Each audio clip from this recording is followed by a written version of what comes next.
The following message is being transmitted at the request of the Boundless PodTrap movie review and the guys of the BPT. What you are about to hear contains spoilers to movies. If you don't want to hear these spoilers, please disengage your listening device at this time. If you can't handle those with a possible differing view on a movie, you may also want to disengage your listening device at this time. Stay tuned for a movie review that only the guys at the Boundless PodTrap can give you.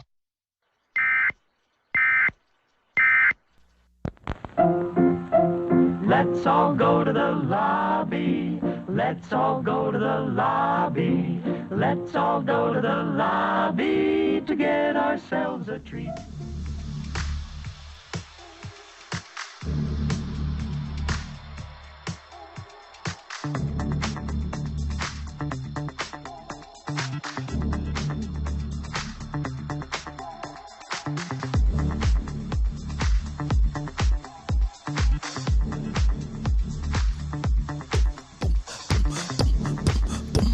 Hey, get into it. I can groove to this. Hey, I listen to this all day. now we're back at it. Yeah. What's happening, guys? This is episode BPTMR 003. This is the third episode of the movie review podcast with the Boundless PodTrap. I use way too many speech impediments are a real thing. Oh, Justin, don't make fun of it. Don't make fun of it. We haven't got one of these intros right on any of these episodes. He's like Not a single one. MTV, VH1. Oh, that's what's his name on MTV? I could not stand the jockey dude. Dan Cortez. Nope, not him. MTV. Fuck. Downtown Judy Brown. Yeah. So Hot. what's up, guys? I loved her. Okay. I think we got an awesome movie review here. Well, Yeah. At least I do. I don't know if you guys do, but I do. We'll Shit, see. it's going to be right on point. So let's just jump right into it. Right now, we are going to be covering 1995's Passion of Darkly Noon. It's written and directed by London Phillips Ridley. He's also known for The Craze, The Reflecting Skin, and The Heartless. Have any of you guys seen any of those? I have not. I've not. Boom. No. I've seen the trailers to The Heartless. It looked like a really awesome one. And there's a few actors, or at least one important actor that's in this Darkly Noon movie. He's also in The Reflecting Skin. It stars 27-year-old Brendan Fraser coming off of The Airheads the year before, and 27-year-old Ashley Judd before she reached a larger credit. Also has Lord of the Rings Aragorn. He kind of has a mute role played by Viggo Mortensen. Kinda. Kind of. He did have a mute He role. clicked, and He whistled. and yeah. Did fucking magic. For a guy who speaks 7 languages, they kept his mouth shut in this film. And a key role played by And Grace. it was his best role ever. No, a key role played by Grace Zabriskie, who's been in other horror movies, which you guys might be familiar with. Absolutely. She's Grace Poole in Child's Play. She's been in Tales from the Crypts. She's also in Armageddon. That's not a horror, but you guys love that one. There's also in They Crawl and The Grudge, and she's big on Twin Peaks. She is Twin Peaks. Yeah. Ooh, what does that mean? She is the most influential character on the series. I Twin thought he was Peaks. going somewhere else with that. This movie is a very, as Jeremy said in the previous BPT episode, that this was probably a my type of film. And by my, I mean a Justin type of Justin film. type of Justino. Yeah. That's a me. It's a me. You'll still be Luigi. But this was actually ranked in the top 10 of the Daily Telegraph's list of 50 most underrated films of all time. I like to think so too, because this is probably one of my favorite, underrated film for sure. It's like a B-rated. I don't know if I want to consider it a B-rated, because with a few tweaks, it could have been A-lister, I think. It has like a 12 cast movie, 13 or 14 if you want to consider the dog and the elephant. Yeah.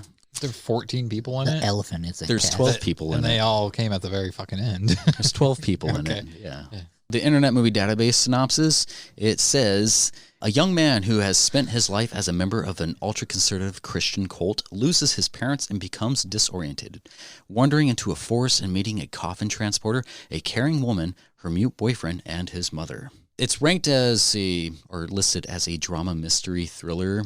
Internet Movie Database gave this a ranking of 5.9 out of 10, Rotten Tomatoes put it at 44% of the tomato reader with a 55% audience score.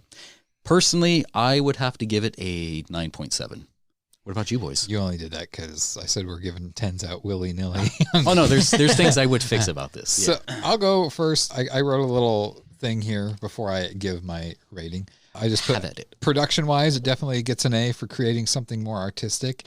It's not the everyday type of film we are used to seeing, cinematography-wise. The camera angles and how scenes are put together can be at times disorienting, but I believe that is what makes this a unique film. Dialogue is more on the amateur side and isn't necessarily how people would talk, but maybe that's what it was done intentionally that way. Now, as a film, it has its moments. It can grasp your attention, but there are many down moments to where it can be hard to keep your focus. The story is simplistic and easy to follow, but I don't think there was much effort put into trying to go above and beyond. The end finale scene was intense and the build-up was fantastic, but the resolve was kind of anticlimactic to me. So overall, out of our rating system, I'm going to give it 5 stars.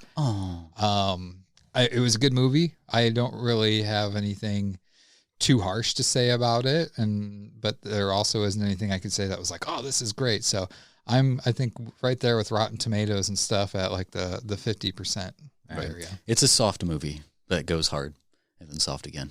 Nice. When Justin really liked this movie, and he's really been toting it, so I got excited about it. And when we first talked about watching it, I found the trailer before I found the movie. The trailer made it look awesome, but it put this false idea in my head about the movie.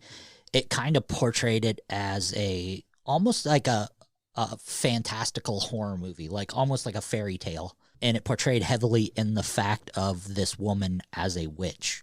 So I went in with this idea of something, and the movie delivered something completely different on the first watch.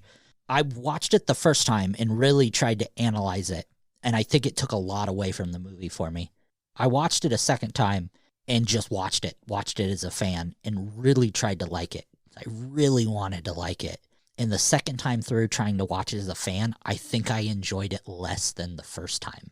The acting, and I say this jokingly, that it was Viggo Mortensen's probably best role, but it probably was. Like, not having a speaking role and having to deliver. You can do it so much more if you're not. And getting to have a sex scene with Ashley Judd. Oh, man. And particularly this Ashley Judd. Yeah. Blonde Ashley Judd is...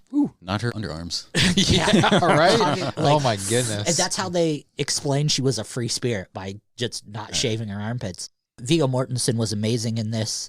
The character who played... Jude? Lauren Dean. Oh, Jude. Was fantastic.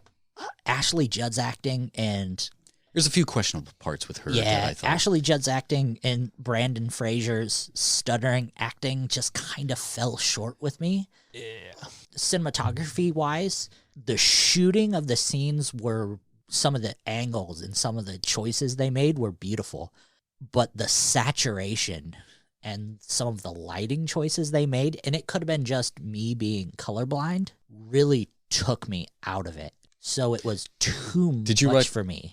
Where did you watch it on? I watched it off of YouTube. Gotcha. I bought the standard definition.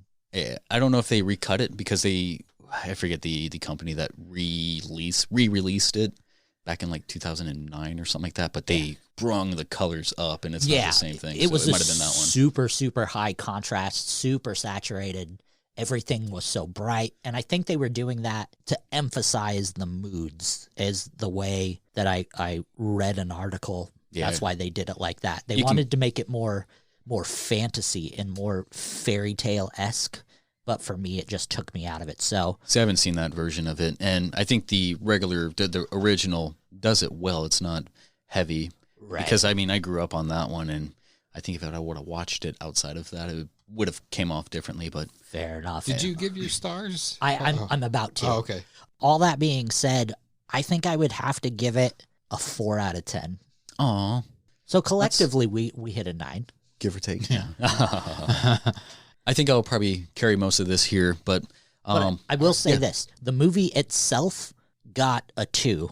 The fact that this movie made me get super nostalgic for Twin Peaks and made me remember how much I love David Lynch, gave it an extra 2 points. So that's how I got the 4. Oh, man. You just wiped your feet with it.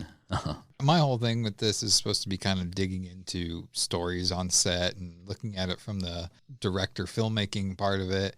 This was a tough one because Philip Ridley, there's not much out there with him about this movie. Oh. And he doesn't have many movies to his credit. Like, I think he has 7 directing credits and 8 or 9 writing credits, and that's it. And he hasn't done anything since 2009. Well, yeah. This was like his second to last film that he did. Well, this one I just think came out to go to Cannes. Like, this wasn't supposed to have a major theatrical release. This was just It's just supposed to be like a movie. B-rated type of thing. And it was like you said, it was so close to being just like, if it had a good Cannes release, it was gonna go. It could have went on screen, but it just didn't show well. So Yeah. And I can see how a lot of people will give it like that mediocre rating. I think if you were more analytical and looked at it from the storytelling, I thought Philip Ridley's storytelling was pretty up there. The use of not just the story with the visuals and the props and all that, I think it tells a greater story, which we'll get into in a bit. But is there any more before we dive in? No, I think, Lonnie had kind of said too, the cinematography and the angles that he chose were unique, but also very amateurish. And that's not saying anything bad. Like, I believe some of the angles he did they're not angles you see in any kind of movie, but at times it's like some of the cutaways and the things they would do, it just seemed like, who would think that way? Like, why would you edit that way? Like, it made it, like I said before, disorienting at times, just some of the things and the build up, and then how you'd have like this build up and it would be right in the middle of like the part where he's like masturbating, watching her or whatever, through the crack or whatever of the barn he's staying in. And then a cold close. And then it's just like day 5. Yeah. And it's just like, what the fuck? No, like you're leaving me hanging there. him too. But yeah, but he finished. It's what I find interesting is Ridley's, I mean, back in 95, he wasn't anything super big. Right. And yet he's got Brendan Fraser, who at the time was Brendan Fraser. Shut the fuck up. Like Brendan Fraser. It's like Eraser, but Fraser. But like, he was on the up at this point. Yeah. Ashley Judd kind of was too. She was like a year before, was it that Cuba Gooding one? Not Double Jeopardy. No. To Kill? No, never mind. I'm looking. But he had like a pretty big, not really big, but he had an all-star cast. And if the rest of his stuff that he had out there was anything like this, I don't understand how he got so much backing for this movie. And I don't feel like he worked with them on, like, to me, I feel like it was a one-take thing. Like, I'm going to set the camera up, action, and whatever they did and they said, good, cut, moving on. I'm interested to see what your thoughts was on Grace Zabriskie, the actress, her character. And sorry, I didn't write characters' names down. I thought she was fucking terrible. Roxy. Yeah. I thought she was, the way she was portrayed to me was like that day, the actress that was supposed to play that part bailed and there's like, hey, come here. And she did the worst accent, overacting, and yeah. Well, I can probably fill that in, and I'm sure Justin could as well, but that's where the love for David Lynch and Twin Peaks comes in, because she is iconically known for her role in Twin Peaks. And they basically, like, if you're a Twin Peaks fan or if you're a David Lynch fan, this movie was a love letter to David Lynch and to Twin Peaks. It's basically, if you mirrored these two, it would be disgusting how close they are. And Grace is such a figure in Twin Peaks and David Lynch cinema. The character is so similar from her work on Twin Peaks to Passion of Darkly Noon. They wanted that resemblance. I never watched Twin Peaks. There's only one of the bigger overactors I couldn't really get into was the Quincy character. It's like he was just so enamored with like death, and I loved him. Yeah, I mean, he was funny, he was witty, he was like, if you leave him by himself, he'll keep going. So unnecessary. But it's like, all right, man, like pull the reins back. So unnecessary. But no, so I'm gonna break it down pretty much scene by scene here. Yeah, so you kind of start off with 12 days, 13 days, and each day kind of has like its own theme. So starting off, it starts off with a desolated scoring as it follows Brendan Fraser's darkly noon trudging through the rocky and woodland terrain. He's looking pretty broken and beaten, and the simple scoring, it plays to the desolation. It's using like this single instrument plucking like dun dun dun dun dun dun dun, and I think that carries a lot to it. How did you guys find the opening? It kind of like The Dead Don't Die. The opening kind of grabbed my attention, like, oh my god, like this is going to be insane, great. And then it was like, then it got to the movie, and I'm like, oh, yeah. What it looks like is he's pretty much going through a forest, and he's tattered and all this suit. Yeah, so he's always dressed to I don't want to say dressed to the nines, but he dresses pretty tight like the entire time. He's coming from a cult-like family in a small little area that was just. We'll get into that in a bit. And too, you see his ass and ball sack. Yeah, we'll go into that. You do get to see a peek of the ball sack. Yeah, ball sack not right a there. peek. But yeah, so when he's trudging through, he falls down, and he's pretty much out of it. Like he's trying to maintain his stuff. He's Dehydration's real at that point. He just experienced a traumatic experience, and dude's driving along in his truck, and he halts on the brakes, nearly hitting Darkly in the forest road. And Darkly comes from this like I was saying, this cult family, which he's kind of conditioned it's to. It's a sect. It's not a cult. Yeah. He's conditioned to think a certain way. It's supposed to be like the best way. It's all he knows, and it really shows. Jude loads him up into the truck and drops this godly man onto the doorstep of what is supposed to be the devil, if you will. It's played. There's a few different storylines that are played, and by the end of it, you don't know which is what. So it does leave the mind to kind of put the pieces together. What I gleaned out of this probably going to be different than what you guys gleaned out of it, but accurate. 100% accurate what you just said there. Yeah, Ashley Judd plays the character of Callie, who rises out of the forest, and her radiance, her appearance of innocence. She's quick to help nurse Darkly back to health. Clay is currently absent. Clay is supposed to be the husband of, or not husband, but the boyfriend, the male figure of Callie. She mentions him quite a bit, but she says that he likes to go on to like these little walks into the forest. Walks. These walks in the forest, and he's gone for days. So that's like the first day. The first day is pretty much placing of everything. A secluded house in the middle of the forest, creating the place and items. Fucking Viggo Mortensen movies where all he does is fucking walk. Stupid. Get it. But it didn't follow him. Yeah, it didn't follow him. You're pretty much in like this desolated forest. It's supposed to look like in the southern parts of America, but it was actually filmed in Germany. That's the other thing, real quick.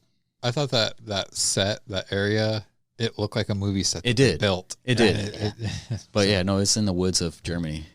So abruptly, Darkly is woken by Callie holding his hand while her and Jude try to situate Darkly in a bed. He had just witnessed a traumatic experience, yet her soft voice soothes him, and cushions him back to a resting state. She pretty much tells him to rest and ease, and he closes his eyes and goes back to sleep. This is foreshadowing a skill, if you will, of Callie's, of Ashley Judd's character. So Jude also jokes with Clay about Clay leaving. He ends up loading the trucks of coffins alone. He also drops off this new tool, which is like a long-handled chisel blade. The blade serves as a purpose. It is a powerful tool for cutting things in half. It's a kind of a coincidence, I thought, that him and the blade arrived at that house. Darkly Noon and the blade arrived at the same time. Jude wants to get away, but has never done so yet, and Callie claims that she refrains from going to town for supplies because everyone has a negative assumption about her. People think that, I don't think it exposed that they think that she's a witch yet. She doesn't necessarily tell the backstory until later, but you get a story about her ahead of time.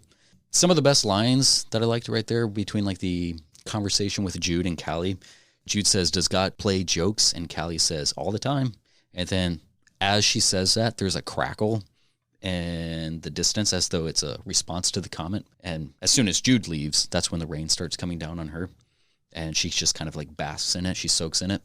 Are we following all? Mm-hmm. Yeah. So we're on the same page. All right. Like I've got my little notes here, and you're right. I think of Callie as a Satan character as well. Right. I'm thinking Jude, like in the biblical sense.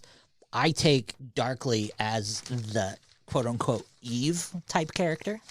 Yeah, I can see that. I didn't put it that way, but yeah. So she stumbles through his belongings where she finds a Bible, and she doesn't really have a reaction to it, so it doesn't speak much to the evil part just yet anyways. I think a lot of the translation with these characters are kind of mixed matched, and you don't necessarily know what is what at what time, or if you ever even know at all. So watching it and putting together the pieces, you can kind of have two different stories from beginning to finish at the same time. She finds that the name Darkly Noon is written in the cover. So second day, this is pretty much learning the struggles of Darkly Noon. Darkly wakes up naked anew, and this is where you get to see Brendan Fraser's nutsack. That you do. Yeah. No that hole. you do, Edward. No hole, but definitely ballsack. Yeah, there you go. He dons a coat and is fixing the pieces together, like he's trying to figure out where he is. He goes downstairs and he meets Callie. Callie's name actually comes from the Greek kalos as a nickname for Calpurnia or Calandra. Callie means beautiful and lovely, and Callie is an expensive state. Don't go there. Yep, don't go to Callie. We're going to Callie. Yeah. No. So Callie says that Clay goes for these walks in the dark. She says it helps him sort out his problems. And Clay, the name Clay, is kind of a Teutonic name that means mortal. It also is an allegory for Earth.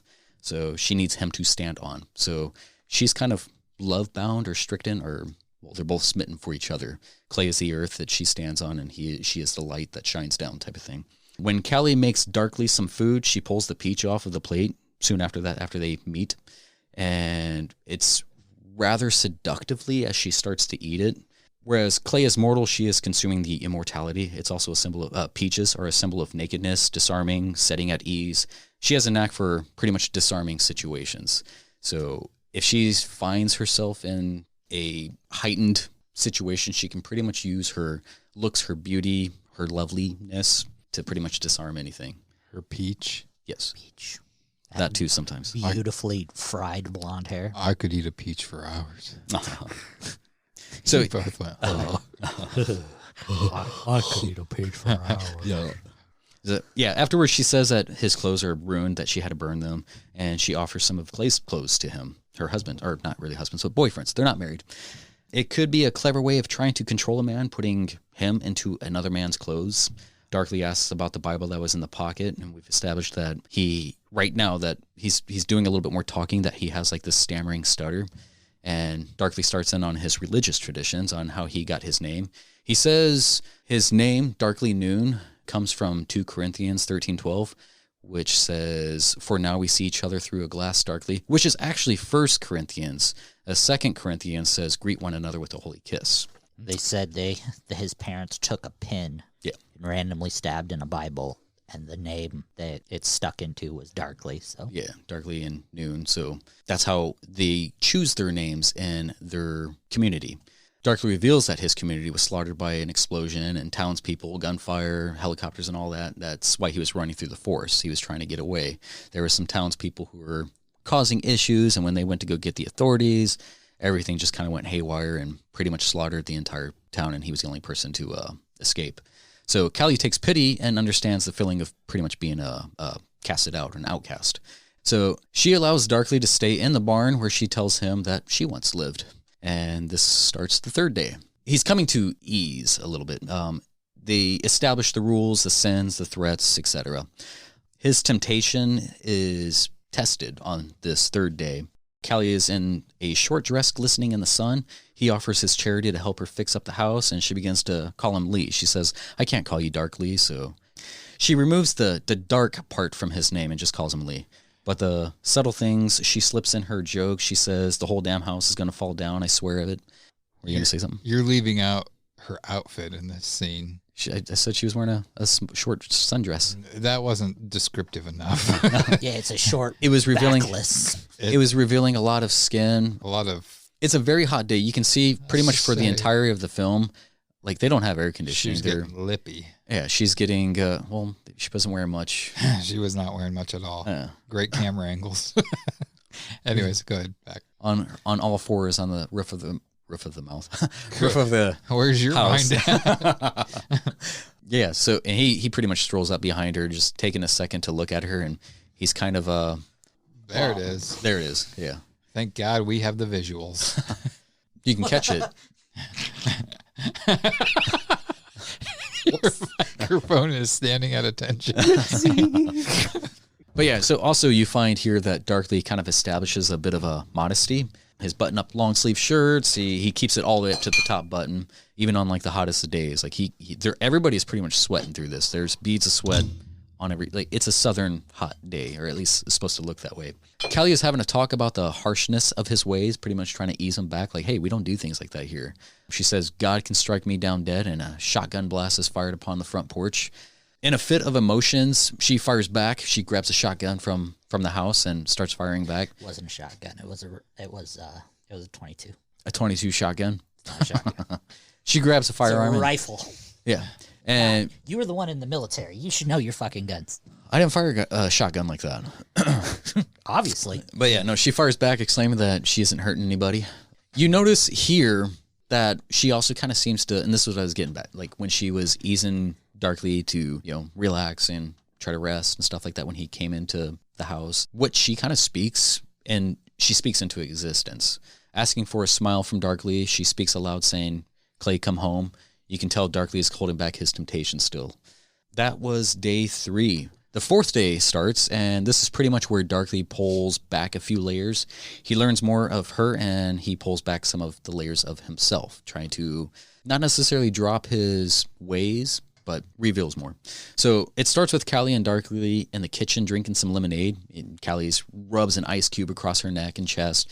It comes off very sensual. At least Darkly reads it that way. Yeah, so she leads Darkly to a natural spa where she undresses to her undergarments, and Darkly insists that it's a sin, as with he has done with everything else. Everything's a sin. You shouldn't do that. It's a sin. Smoking, etc. Darkly watches her as usual. She enters the water and submerges. Her beauty is always radiating. There are cracks in his discipline, you'll notice right here. Her light kind of seems to shine its way through. It seems to be a dark temptation in the most innocent way. Callie gets a bug in her hair and asks for Darkly to try to remove it, and you can tell right here that he's kind of enjoying it. She gets close, and he starts picking his fingers through her hair, and like he's closing his eyes, and it's almost, well, it's seductive. It's almost orgasmic. It's pleasurable for him.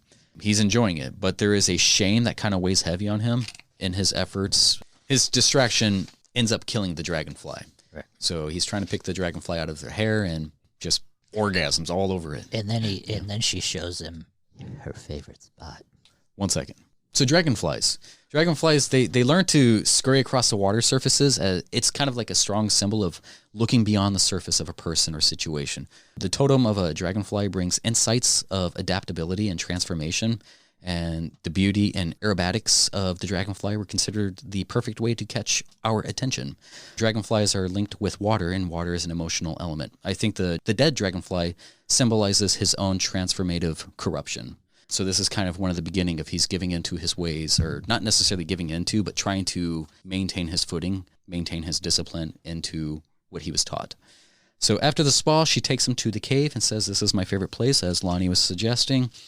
There's cave drawing stories of war painting painted on the walls. There, you also see like a red handprint, maybe bloody, remaining on the wall. The cave signifies natural defenses, inherent knowledge.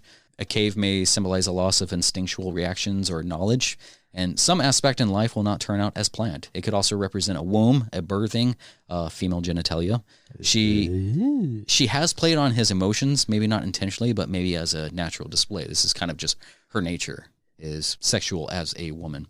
Callie states the cave is right at the middle of the woods, and there is a beautiful shot where I thought this was probably one of the more creative shots, where she walks across the painting of war, and she stops, casting her shadow over the handprint, the red handprint.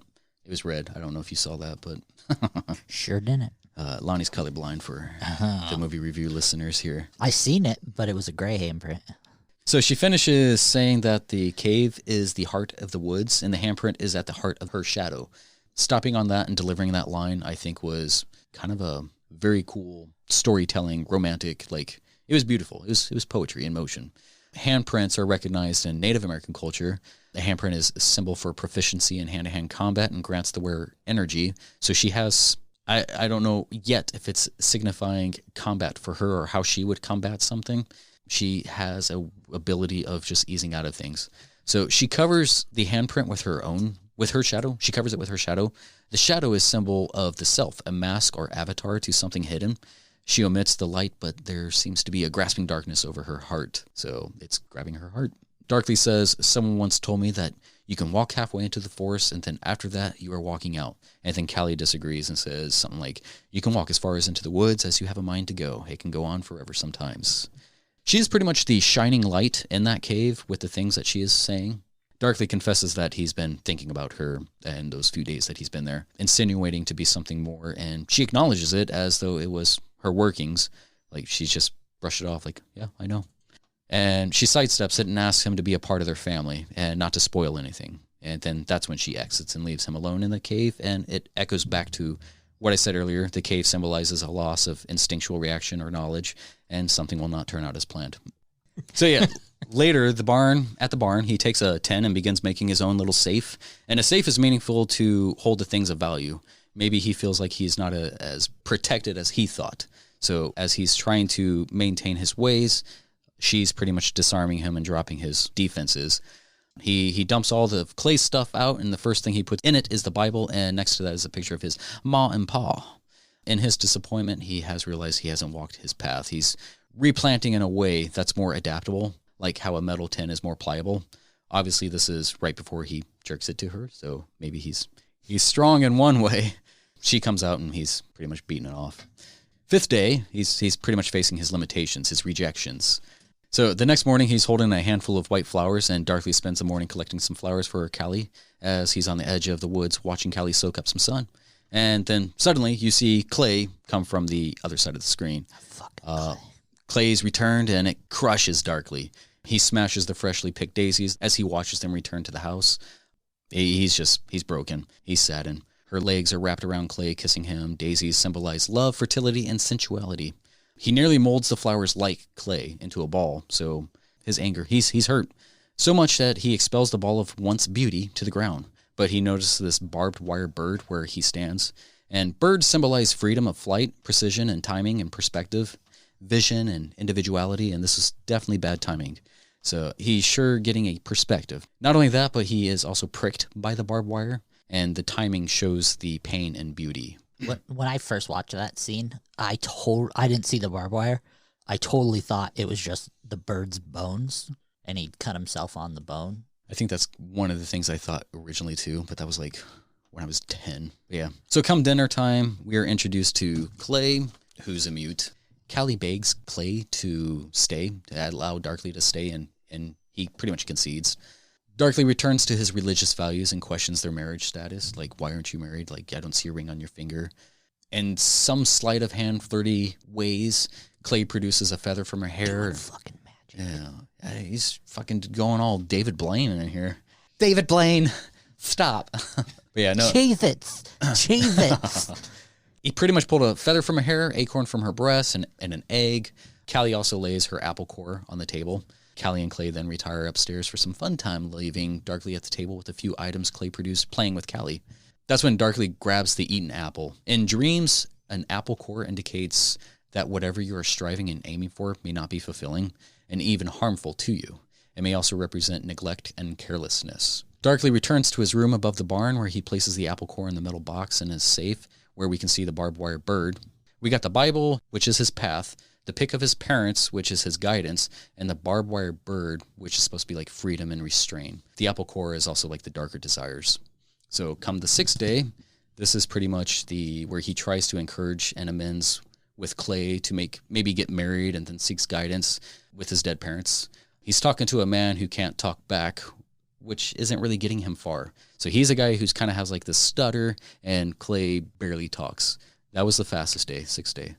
Come the seventh day. Darkly made efforts to break from her hold on him, but the pain still remains. So Clay tries to make a bond with Darkly, teaching him some knacks. You can see they go outside of the barn, and he's flipping a quarter around. And then that's when Jude returns with the Undertaker Quincy, and he's kind of like a humor of death. He talks so much you wish that you would die. I loved him. I thought he was one of the most intriguing characters in the whole movie. Like, him and Jude were the heart of the movie for me. Especially Jude. Jude's character had so much to offer in such small doses. I wish the movie was about Jude. Oh. Here we get to see, like, Jude notices the glances at Callie that Darkly is striking, and it pulls him out alone to go talk. So they go out away from the house onto, like, a little cliff, and he tries to make it clear that Callie and Clay are in love, that they pretty much only have eyes for each other. Though she might be the most beautiful thing on earth, and Jude somehow has kind of, he's not weakened to that. If he was at one point, he's realized, like, he has a little bit more groundingness. He goes away from, like, the forest, the heart of the forest, where he's more, I think he could probably be even more weakened. So Jude kind of teaches Darkly a lesson that's lost, I think, but not for naught. He tries to show him that not everything is as it looks. When he asks what the egg is, and Darkly, he's like, what is this egg? What do you think this egg is? And he's like, it's prehistoric fossilized shit. I thought this was kind of a important spot, because this is the 7th day, and this is the first time you actually see Darkly smile. When he removes himself from Callie, he's pretty much outside of her spell. Well, it's a good part, too, because it shows you that being raised in that uber Christian environment, it kind of takes your childhood away from you. So it's kind of that child mentality that he almost never got. He's letting that child inside of him out. Yeah. Sitting with another person and being kind of accepted as a child, being like, haha, we're giggling over shit. It shows you that he doesn't have the mental capability of an adult, and that really it's pretty much they went out there later, made some poop jokes. Exactly, yeah.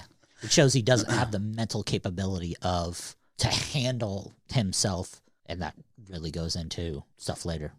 Darkly and Jude end up going back, and Quincy and Jude prepare to take off. And Jude offers to come visit his new friend Darkly soon. Darkly watches Clay and Callie make love that night, which he becomes his own passage in Corinthians. For now we see each other through a glass darkly. This is the first time, but he only sees her. He must take his walk through the forest to sort things out. So he's so overwhelmed with what he's seeing and what he's not getting that he darts off into the woods that night and doesn't come back, at least not that night anyways. So this is starting of the 8th day, and he's feeling the other side of the blade, seeing underneath the blade, confirming the duality and ignoring the warnings. Speaking of warnings, so Darkly wakes along a river to a large silver shoe. What was your reaction to that?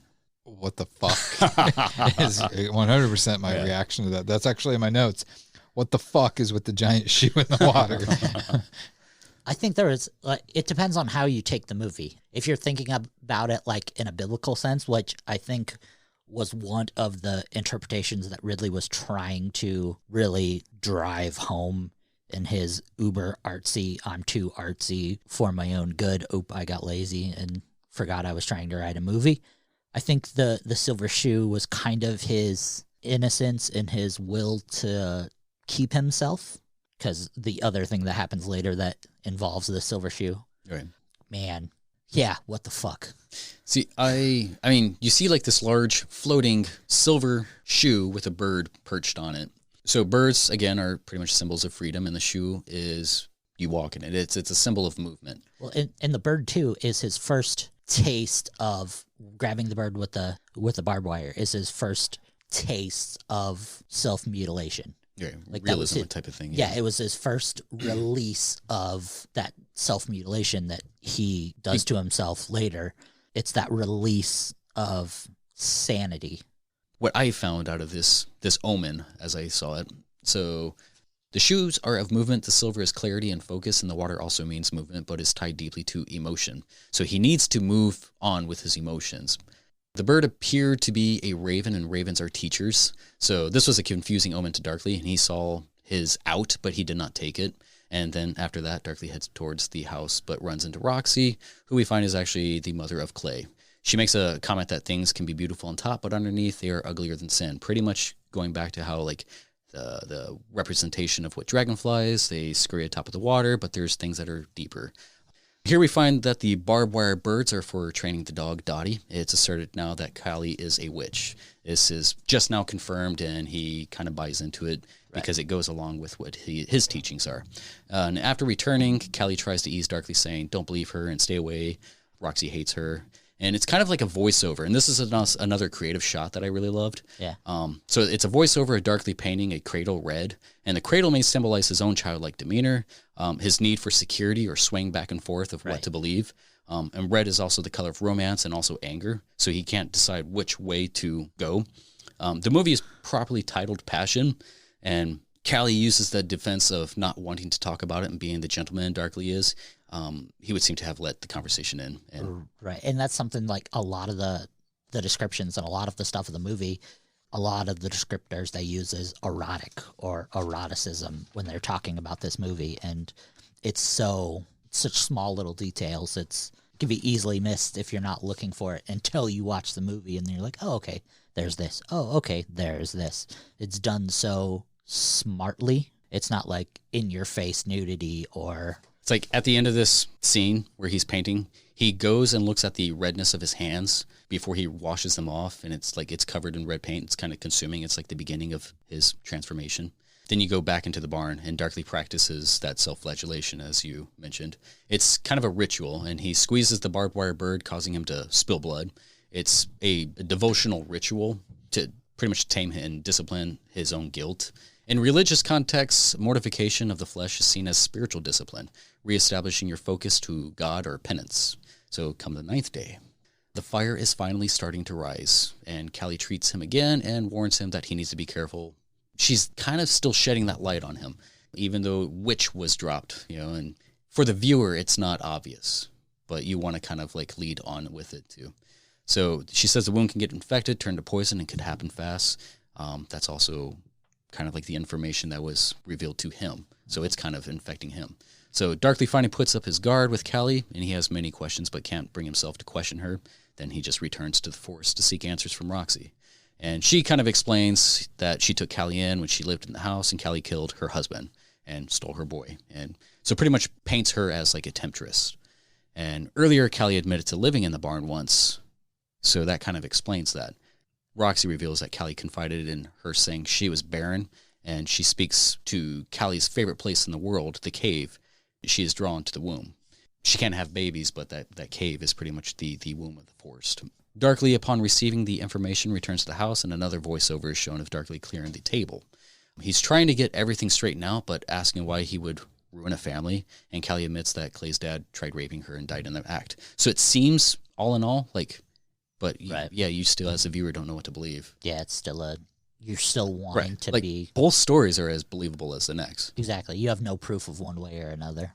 Do you believe the hermit in the woods, or do you believe the... Clay, he ends up fixing the radio, and the song called Look What You've Done to My Skin comes on. Perfect song. That song was also written, both of the songs in that movie were written by Philip Ridley and another guy. But... yeah, that's when Clay and Callie go to be free, and Darkly cannot help but feel hurt by his let-away heart, so he tries to contain himself with self-flagellation again. He storms off back into the barn and finds some more barbed wire, and like the barbed bird, he tries to train himself. He's been biting too hard. So then come the 10th day, 2 more days. So washing away the old, letting the child inside die. This is what the 10th day represents, at least to me. So Darkly is guarded. His emotions are tattered. He's giving Clay... no honest answer, even though Clay is trying to ask him, like, what's wrong? In his non-verbiage. He's dressed in a coat all day. At dinner, he is short with his answers and storms off once again before knocking over his milk, kind of like crying over spilled milk, to be upset about things that cannot be undone. That's what the meaning of spilled milk is. Another awesome symbol. He also throws his napkin down, kind of like throwing in the towel, like he's given up on who he is supposed to be. He's starting to abandon the efforts he's worked so hard to maintain. He's coming pretty much out of character. Then there's this unique shot. I think Jeremy might have something to say about this one. It's kind of a close-up of... the cover shot? Yeah. Yeah. Close-up of focus on the left side of Darkly, and left means sinister. He stands off the porch on the dark, and she stands on the step in the light, extending her help once again. She steps down to meet him, but he's become so closed off to any attempts on her part. Yeah, I that was a note of mine, was that shot specifically it was a bold shot unique. That didn't, it was a bold shot that didn't, it was a strong insert. It's very, again, amateur looking, but it was unique. I haven't seen a shot like that before, and right. It was just, it's an uncomfortable, to me, that was kind of like the turning point. You deep down, you knew Brendan Fraser's character was going to snap at some point, but I think that shot right there pinpointed it that, okay, he's a different person now, and shit's about to go off the deep end. As for the shot itself, the way he was in focus and she was in focus, there was a blurriness to his focus. Like it was almost 2 layers they put together. From a photographer's standpoint, to get them both in focus, they would just have to have like a higher f-stop or a higher field. So to go with how they were focusing things was curious to me. Like it was interesting cinematography. I guarantee you that shot took a while to set up. Right. It was an interesting cinematography choice to run it like that rather than just try to get the visual fields correct. Right. I think it was well done. It was a great shot. Yeah, great image. Just to put that little bit of fuzziness around Darkly was just, it didn't take me out of the moment, but it just kind of, it was one of those on the first watch. I was like, okay, that was an interesting choice. Yeah. When I watched it the second time through, it, like I said, it didn't take me out of the moment, but it was a, okay, interesting choice. Yep. Yeah. So this scene also is kind of when Clay comes out. She's not necessarily liking Darkly's, pretty much what he's saying back to her. Like, his whole demeanor is off. It's totally different. And this is also the first time you see Darkly kind of mimicking. Like, Clay tries to do something and Darkly kind of, I don't know, like makes a gesture back that is very off the mark. Like, it's not his character. Right. And that's also the first time he says, "Do you want me to leave?" Right. That's the first time he brings up that he's not welcome anymore. Yeah. So after they go back inside, he walks off, like storms off. He screams witch. He's like, witch, witch, witch. You know, like it begins to rain. It's kind of like washing away the good. So 11th day, the final straw. This is pretty much one of his breaking points here. Darkly wakes off the rock cliff. You know, he's on like a rock cliff as, you know, the sun is already up. There's fire ants crawling all over him. It's kind of suggestive to being consumed by fire. Horrible CG. Yeah, being close to the edge. Yeah. Close to the edge, off the brink. Like, that's kind of what I thought of the opening of this. He also enters Roxy's trailer to find Roxy mourning the death of her dog, Dottie. And then they try to do like a little, if you want to call it a ritual, to like send him off. They find that boot, or the shoe again. And Darkly watches the burning shoe. Yeah. So they use that as like a pyre. As they're watching the burning shoe on the water intensely, like both of them are just kind of like crazed. It's consuming both of them. Right. The water is a symbol of the unconscious, and walking over it in dreams can mean passing an obstacle, giving one the ability to accomplish something otherwise unable. Water is an element of life or birth, and the fire is a symbol of rebirth, a symbol of conversion. Everything fire touches changes it. Right. Fire over water is the unconscious transformation. So the dog is dead and the shoe, kind of like walking with death. Before, the shoe seemed to be a warning. It is even more a symbol of danger now, more than ever. And it's nearly hypnotic to both Roxy and Darkly. Darkly is pretty much famished. Like, he hasn't eaten a few days. He's probably hallucinating, probably because of the paint fumes and stuff that they were just huffing. And this is where he sees his dead parents. What was your take on that? Was that just like, what the fuck? Again, you're at what the fuck way. The whole movie is what the fuck to me. This is where the movie kind of started getting too artsy for its own good, where he stopped making a tangible film and started leaving stuff up to interpretation. Yeah. And a movie that does that is losing the core audience and starts making films for, I can't say pretentious viewers, but for people who want to watch a movie like... Totally detached. Well, they want to watch a movie that they can hold over other people's heads. Yeah. They're like, I love this movie because of this, this, and this. I watch movies like Step Brothers. Yeah. They want to hold a movie like that. And I think this is where that movie takes that turn. Right. And that's where this movie loses a lot of its core audience, where it's like, okay, this is where the teacup ends and this is where Space Mountain begins. Right. It's like the introduction of Ma and Pa. I thought they were hallucinations. Like I said, he was famished. He hasn't eaten in a few days. He's been walking tirelessly under the hot sun. Like, he inhaled the fumes and stuff, I'm sure. And I don't know if it's his subconscious playing on him, but the way that his parents are talking to him, like, it wants to take you out. But if you're familiar with how cult speech is, like, that's how they talk. They make everything a presentation. You know, like, come on, Darkly. Do what you're doing, Darkly. There is a way. You know, like, it's theatrical. I thought theatrical is one word for it. The way I took it with the shoe is the burning of the shoe is basically the release of the innocence. So, for example, what happens with Callie's mom? Not Callie's, but Clay's mom. Clay's mom. Yes, sorry. What happens to Clay's mom? Did you say sorry? He did. I just let it go. Sorry. What happens with Clay's mom is due to the shoe burning. It just affects her differently than how it affects Darkly. And that's like the precursor to everything. That shoe happens to them. And then with the end, the revelation of the small shoe, what it does to Callie. And yeah, I think the maybe shoe is more of a symbolism towards maybe even burning the shoe is kind of like burning the ships. Like you can't go back now. Like burning the shoe is a symbol of movement, and you're halting all movement right now. basically, So or you got to follow through. changing the path. Yeah. That too. When he returns back to the house, there's like some screaming and a little fight kind of pursues with him and Clay. He ends up tackling him because Darkly has like this crazed look, like he's kind of almost gunning for her, not to an extreme, but like, yeah. Then his shirt opens up and you can kind of see the barbed wire still wrapped around him and the dry blood and stuff. His flagellation it's Christ-like in a sense. I want you gone. It was an interesting performance for Ashley Judd. Her cry here did take me out. This could have been better. Yeah. It's like, oh, you gotta go. No comment. Yeah. So Darkly leaves, going straight to the cave, and which is her favorite place. He's affixed his gaze on the red handprint. Like the way that he also left from there, like time for my walk in the woods or whatever. In the dark. In my walk in the dark. Time for my walk. Oh, yeah. That was also theatrical. He has 2 lines in this movie that were just like, what? Just 2? Well, no, lines that were just like That doesn't go. purposely just like, That's what I'm saying. come Like, on. Was precisely one of them? Precisely. No. The dialogue his is- very last line of dialogue. I like that one. So did I. That's what I'm saying. Like that line and then this line, the time for my walk in the dark. Lines that are just like, I could see some goth kid carving poetic for that nothing. into Yeah. his arm. So you got that written in your notebook, and no, so yeah. When Jude returns and asks about Darkly, wondering why he was kicked out, and Callie gives no answers. Clay finally leaves. He tries to take a gun, but she's like, "No, leave it here." And then she finally reveals to Jude, like, "I didn't want to say anything to Hey, Clay." kill him. Jude ends up finding him in the cave, tending his feelings of responsibility. Earlier, he said he feels kind of responsible since he was the one who found him.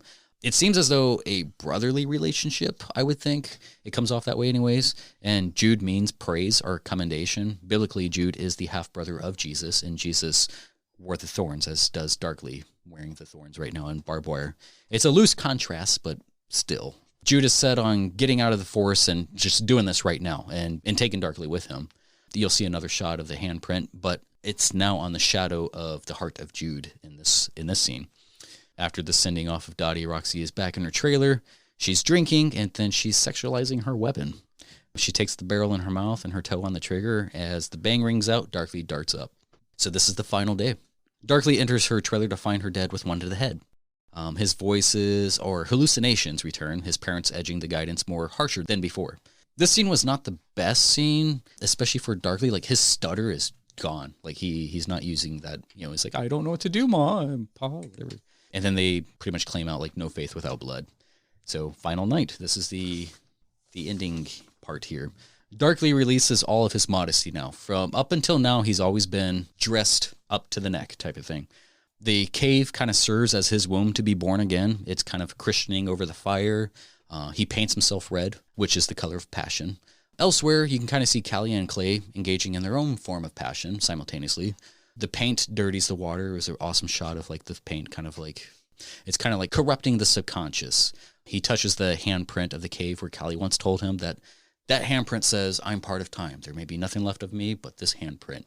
So in a way, it kind of says his goodbye. He takes up the large chiseling blade that arrived the day that he arrived and sets back through the woods. Jude is now arriving back to the cave to take Darkly, but Darkly's already gone. He's back at the house. And this, I thought, was also one of the magnificent shots because it is his passage, his biblical passage, his name. So Darkly stalks like a shadow outside the house, and Callie and Clay are making love. Her attention is brought to the figure in the window, Corinthians 13:12. For now we see each other through a glass darkly. they finally saw each other, and then he breaks through the window. And this is where it gets interesting. The two lovers try to fend off a crazed demon, which is Darkly. He takes his time swinging a blade, setting ablaze the house. Sparks are flying. One of the most powerful scenes. My favorite shot of this entire movie was this one. There is a 30-second gut-wrenching, blood-curdling scream. And it's like, I was like, fuck. Yeah, I'm like, that was intense, you know? Like, I thought it was a little too much. I thought it was awesome. So my biggest problem with this whole fight scene, and I don't know if you guys noticed it, but I definitely noticed it. A lot of the times he would hit and the power would spark, it was recycled of the proton pack from Ghostbusters. The bzzz.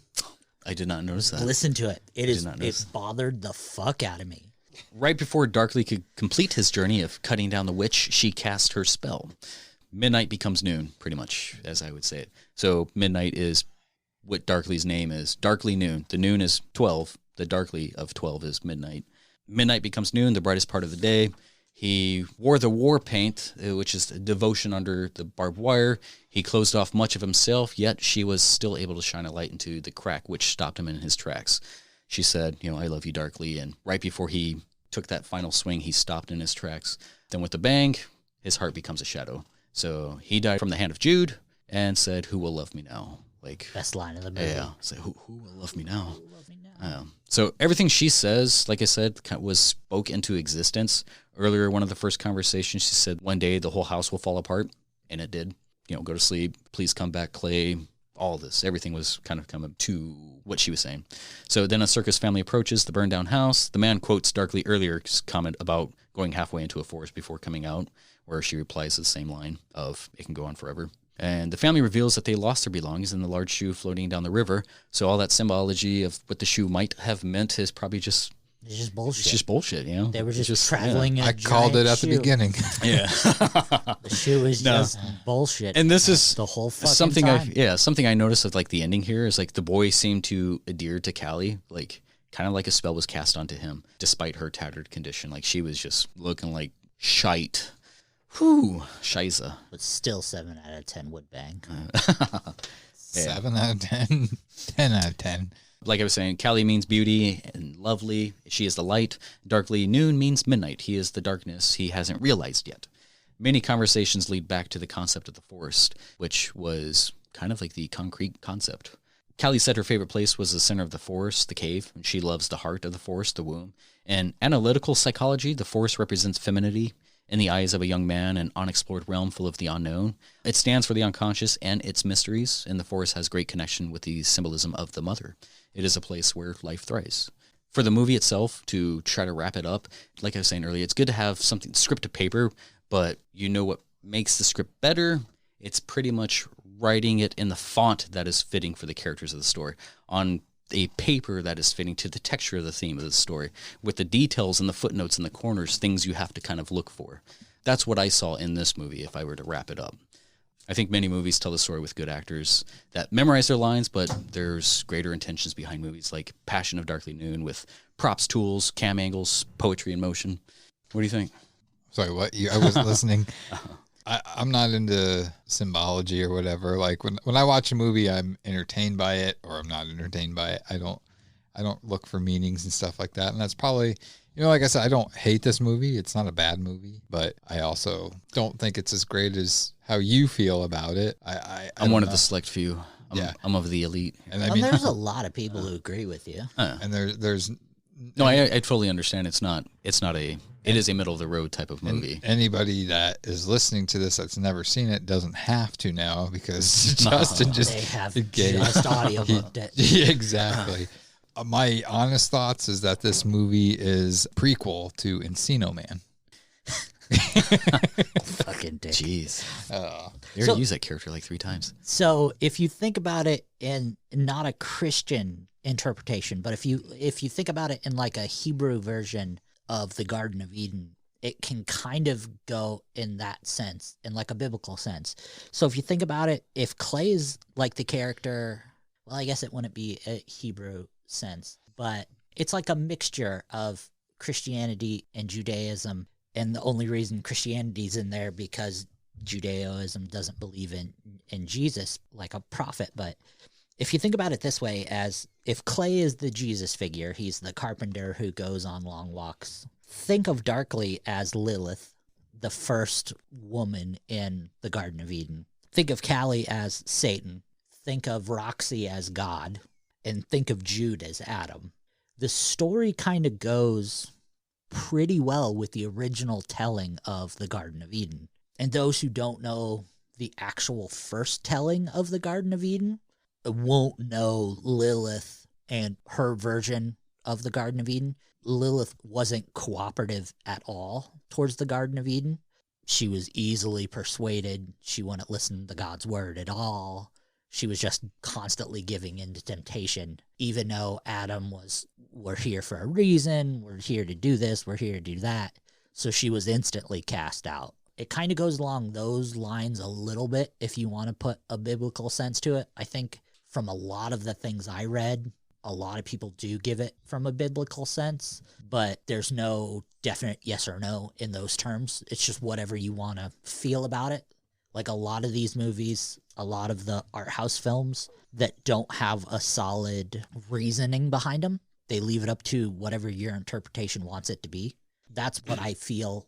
That's what my interpretation is, but 1,700 other people who gave it a 10 out of 10 will argue with me. Yeah, I don't know. Like me personally, even in my own things, I like simplistic plots, which this did have pretty much a simplistic plot, but I don't add all these. I feel like when Philip really writes, like he considers the symbology. Like I don't know if I would have consider it more biblical or like more tarot or just basic like Right. dream-esque type of thing. I think that's the problem with the script, though. I think when he tried to write simplistic, it was bad. I think that was the problem. Like when he tried to dumb it down, I think it's not good. Like because his simple parts were the parts where you went, "Oh man, this is just bad." And I think it took Brendan Fraser and Ashley Judd.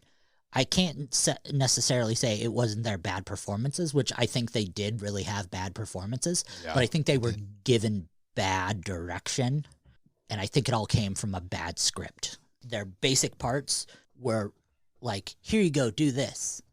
From a director who really didn't have much experience to veteran actors and actresses, it was like, here, do this. Well, how do you want me to do it? You're good. You figure it out. Well, and it's a super basic thing, so they're just gonna.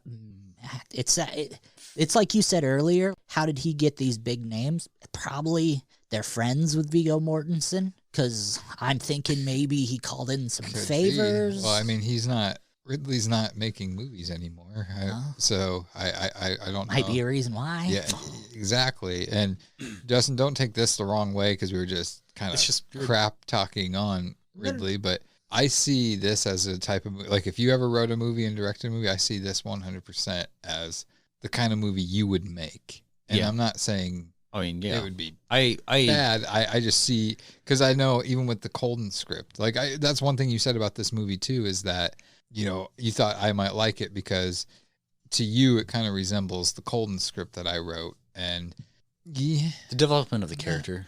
yeah, I to be honest with you, I didn't really see anything Colden related in it. I'm not saying if you're going to use this movie as inspiration for Colden, I mean that's all on you. I don't care, but I just I forgot. I lost my train of thought there with what I was going with. And you this, can recast it now. But I just you wanted to add. You know, there's a part in the Colden script that you wanted to add something, and we did. For like symbology. Right. I don't want to say it because It'll ruin it for all of our millions of listeners. But yeah, I don't know. I think as I said earlier, I don't feel like there was a solid script, and I feel like a lot of the lines were probably not ad lib, but they gave Ashley Judd and Brendan Fraser the chance to, how would you say it, type of thing. And there was even a part in it where I think I wrote it in my notes, where Ashley Judd says the word, she's trying to say infection, and she totally messes up the word, and it's in there. And it's not like, it has nothing to do with like, that's how her character would say or anything. I think it was just that Ridley's not a good director. didn't catch it and didn't was really the best care. they had. She's like, It was 1994. They had spiel reels type of. I just the dialogue is 100% what ruined this movie for me. Well, and it's one of those things too. If this was a huge production movie, if this was going to screen, I could see a lot of those things being corrected. But when it was just going to Cannes and it was just a festival movie, I could see them maybe taking their foot off the throttle a little bit and being more, maybe their budget wasn't as high. They had to get off a little editing. Interesting thing I found out about this movie, the producer, Herbert Paulet, I'm probably murdering his last name, was also the producer for Mandy. And you can see when I found that out, you can definitely see a lot of similarities between some of the color ratios, the huge saturation issues, and some of the angles. They're very similar, which bumped it up in some areas. Like knowing that style was actually a stylistic choice rather than just fuck it, leave it. It gave me back that, okay, they're doing it for a reason. Now, what is that reason? And I applaud them for being brave and taking that choice. Just because I didn't like that choice doesn't mean a lot of people didn't. Like I said, there's 1,700 10 out of 10 ratings on it. And doesn't mean there's not 550 1 out of 10 ratings. There's a lot of ones. And that's the great thing about cinema is, which is art in general. Yeah, like anything's for every movie out there. We'll just say for the sake of this, every movie out there, you are gonna have a handful of people that think it's the best fucking movie out there. You're gonna have a giant group that thinks no, it was a good movie, and you're gonna have a big group that's like, this is the fucking worst thing ever. And that's what's fucking great about it. And cinema's so subjective. And that's also like, as a filmmaker, it's great to know that and to have people hate your stuff. And even if they trash your movie, you should learn from that. Right. You should listen to them and take into consideration, like, okay, well, this is what they didn't like. So what can I add to my next film that'll get their attention that they might like? And I'll still have these people like it. So I mean, that's what's great. Like I said, I don't hate this movie. I don't love this movie. Will I ever watch it again? It would probably be a while. It's not going to be. I'm not be at my place. Yeah. Oh yeah. I mean, like if you don't like something, you can turn it off unless you're supposed to do a movie review about it. And I have a feeling there's going to be a lot of those. And like I said, I gave it another chance. When I watched it the first time, I was harsh on it. I'm like, okay, maybe I watched this movie too critically. I watched it. I was dissecting it too much. I was getting too much of that movie watcher's head in it. Because when we first watched, the first one we did, Pulp Fiction, I've seen this movie hundreds of times. So I watched it with that critic's eye.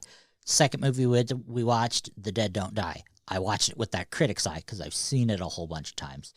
Third movie we watched, Passion of Darkly Noon. Never seen it. I've never heard anything about it. I still watched it with that critic's eye. But I didn't know anything about it. So I felt like I was so out of the moment. So I was like, oh, well, shit. Well, maybe I have to watch it again to be in the moment. Maybe I'll enjoy it more. Right. So even if you've watched like Pulp Fiction today without knowing anything about it, I think knowing today's climate, you might even see it with a different sort of critical eye. Absolutely. Yeah. Or if you didn't even know anything about Tarantino. And that's kind of like how I want to treat all these movies is I do want to watch them more than once. Like I did with The Dead Don't Die. I watched it the first time looking for things like I'm supposed to when we watch these, and then I tried the second time watching it as a fan. And so I usually watch it just once, but it takes me like 6 hours to watch it. So this one probably took you like 19 days. Like you probably were writing a review well before we even started announcing it. But stop. Yeah, just acting, a few acting spots. I think different angles. I would have changed a few things about it, but yeah, dialogue for you. Dialogue for me, and then I also would have changed. I think more death, more killings. It's not one of those movies. It was a specific. This is what I would do to change it to make it a better movie. I would have had a couple more bodies to Jude keep going from the beginning. I just think that there should have been a few more bodies added to that body count. Definitely more nude. Ashley Judd. Judd. Yeah. And something about her in this role. Fuck, Girl Next Door. She made me Girl feel Next my Door. feelings. I think we needed a little bit more ballage from more bread, Fraser. bread and Fraser balls. So, Not to sound gay or anything, but and you're there's probably going to not with whatever you say. nearly enough dick in cinema. We can make that Like happen. the amount of breast to dick in cinema is not nearly. Well, Because fair. because you have two breasts and one dick. Can you Usually. But isn't it the rating would have to be different if there's a dick? Just like That's so fucked up. You can censor the whole. Yeah, like I'd be fine with just shaft. Yeah. Just edit the tip. It's like I don't want to see well, something that's not circumcised. Oh, have you seen Unemployed? There's a lot of man ass in that. So, well, here's some exciting news, boys. So, our next BPT movie review, episode 004, we're already going to have a guest. Already a guest. We are. So we're going to have a good friend of mine, good friend of Justin's. Christino.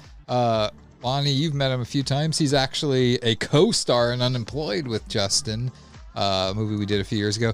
John Marshall is going to be here. He's a huge movie fan, and he's picking the movie. And we're actually going to be reviewing the 2004 Tom Hanks movie, The Terminal, which I have not seen. Tom Hanks is one of my favorite It's a good actors. I've not seen that movie. I've seen it once, and it I makes a think I've brother seen drop it, a like, tear. once or twice. Really? Well, It'll be fun.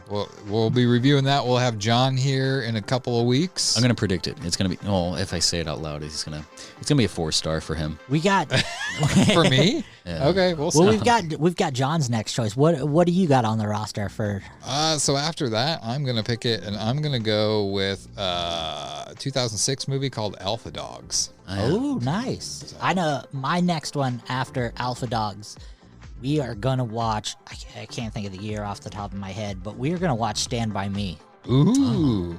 And Justin's gonna I'm gonna do one of my favorite. Darkly Noon Part 2. We're gonna watch Darkly Noon again till you guys love it. Darkly Noon 30. You gotta watch it again. You gotta see it with a different eye. One of my favorite. The Blu-ray cut. One of my favorite scary movies, Barney's Grand Adventure. It will fuck you up, dude. All right. I'm looking Is that the forward to it, title? guys. Barney's Great Adventure fucks you up. Yeah. So, let us know what you guys think of Passion of Darkly Noon. Leave a comment, share, like or dislike, and subscribe. Do that. Yeah.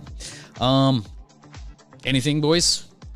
No, it's a pleasure as always. I enjoy these nights, and Be prepared to get ear molested by 4 of us next time. Oh yeah. All right. Have a good one. Oh, and in case I don't see you, good afternoon, good evening, and good night.